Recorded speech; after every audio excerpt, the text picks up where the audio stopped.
మెదక్ జిల్లా వెల్దుర్తి మండల కేంద్రంలోని కుడి చెరువులో ఉచిత చేప పిల్లలు విడుదల చేశారు.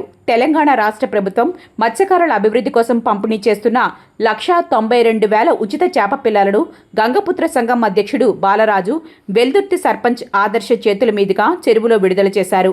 ఈ సందర్భంగా వారు మాట్లాడుతూ తెలంగాణ రాష్ట్ర ప్రభుత్వం మత్స్యకారుల అభివృద్ధి కోసం ఉచితంగా చేప పిల్లలు పంపిణీ చేస్తోందని తెలిపారు. మత్స్యకారుల అభివృద్ధి కోసం కృషి చేస్తున్న ప్రభుత్వాన్ని అభినందించారు. ఈ కార్యక్రమంలో వెల్దుర్తి గంగపుత్ర సంఘం అధ్యక్షులు బాలరాజు, సురేష్, నరసింహులు, గ్రామ సర్పంచ్ ఆదర్శ్, మత్స్యశాఖ అధికారి సంతోష్ తదితరులు పాల్గొన్నారు. వెల్దుర్తి కుడి చెరువుల్లో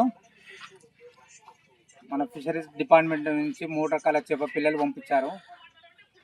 అనగా రౌటా, బొచ్చే, మిరుగ 3 రకాల చేప పిల్లలు మన కుడి చెరువులో 1,92,200 చేప పిల్లలు వదిలాము. 3 రకాల చేప పిల్లలు మా అధికారులు, మా డిపార్ట్మెంట్ సార్లు, మా సొసైటీ మెంబర్స్ అందరం కలిసి వదిలాము.